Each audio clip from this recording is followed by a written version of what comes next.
साथियों, जनजातीय समाज की पढ़ाई, कमाई और दवाई, इस पर हमारी सरकार का बहुत जोर है। आज डॉक्टरी हो, इंजीनियरिंग हो, सेना हो, एरोप्लेन पायलट हो, हर प्रोफेशन में आदिवासी बेटे बेटियां आगे आ रहे हैं। ये सब इसलिए हो रहा है क्योंकि बीते दशक में स्कूल से लेकर उच्च शिक्षा तक आदिवासी क्षेत्रों में बेहतर संभावनाएं बनी है।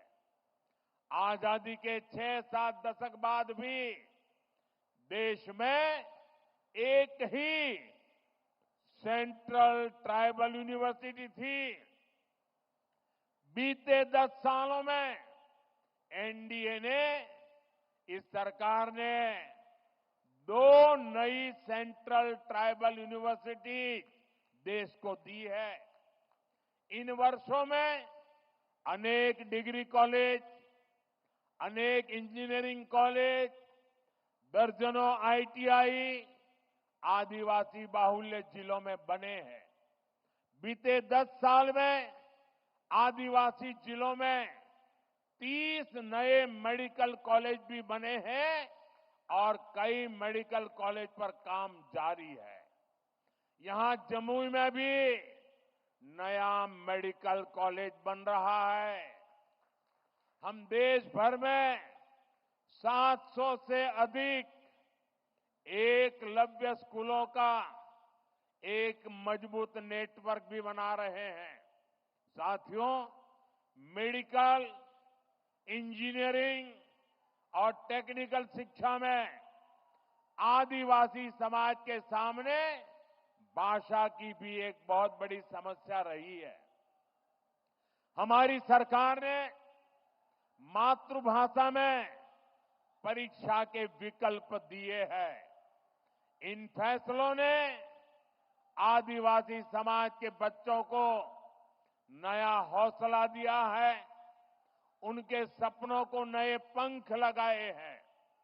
साथियों, बीते 10 साल में आदिवासी नौजवानों ने स्पोर्ट्स में भी, खेलकूद में भी कमाल किया है। इंटरनेशनल टूर्नामेंट में भारत के लिए मेडल जीतने वालों में ट्राइबल खिलाड़ियों का बहुत बड़ा योगदान है। आदिवासी युवाओं की इस प्रतिभा को देखते हुए जनजातीय क्षेत्रों में खेल सुविधाओं का विस्तार किया जा रहा है। खेलो इंडिया अभियान के तहत आधुनिक मैदान, स्पोर्ट्स कॉम्प्लेक्स आदिवासी बाहुल जिलों में बनाए जा रहे हैं। भारत की पहली नेशनल स्पोर्ट्स यूनिवर्सिटी भी मणिपुर में बनाई गई है। साथियों, आजादी के बाद 70 साल तक हमारे देश में बांस से जुड़े कानून बहुत सख्त थे। इससे आदिवासी समाज सबसे ज्यादा परेशान था। हमारी सरकार ने बांस काटने से जुड़े कानूनों को सरल किया। पहले ही की सरकार के समय सिर्फ 8-10 वन उपज, उस पर ही एमएसपी मिला करती थी।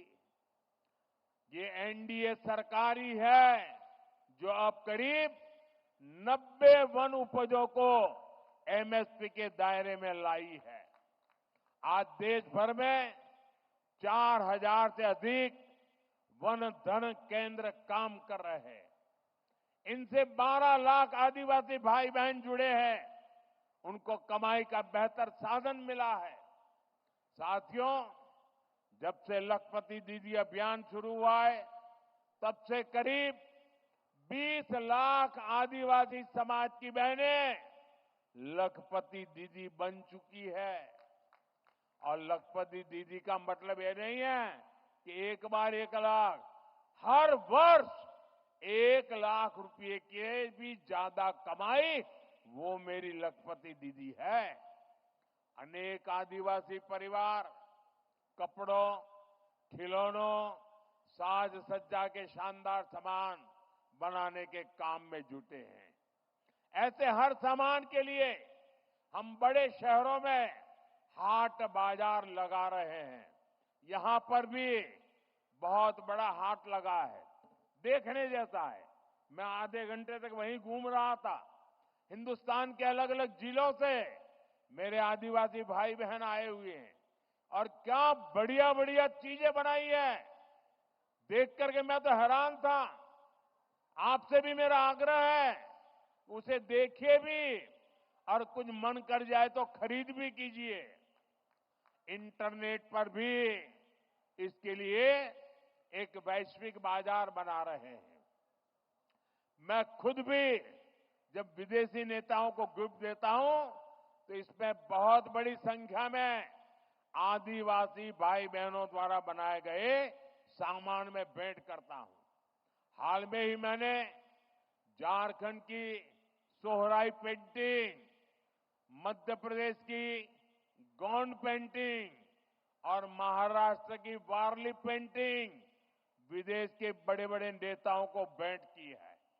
अब उन सरकारों के अंदर दीवारों पर ये चित्र नजर आएंगे। इससे आपके हुनर, आपकी कला का दुनिया में भी यश बढ़ रहा है। साथियों, पढ़ाई और कमाई का लाभ तभी मिल पाता है जब परिवार स्वस्थ रहे। आदिवासी समाज के लिए सिकल सेल एनीमिया की बीमारी एक बहुत बड़ी चुनौती रही है। हमारी सरकार ने इससे निपटने के लिए राष्ट्रीय अभियान चलाया है। इसको शुरू हुए 1 साल हो चुका है। इस दौरान करीब 4.5 करोड़ साथियों की स्क्रीनिंग हुई है। आदिवासी परिवारों को अन्य बीमारियों की जांच के लिए ज्यादा दूर जाना न पड़े, इसके लिए बड़ी संख्या में आयुष्मान आरोग्य मंदिर बनाए जा रहे हैं। दुर्गम से दुर्गम इलाकों में भी मोबाइल मेडिकल यूनिट स्थापित की जा रही है।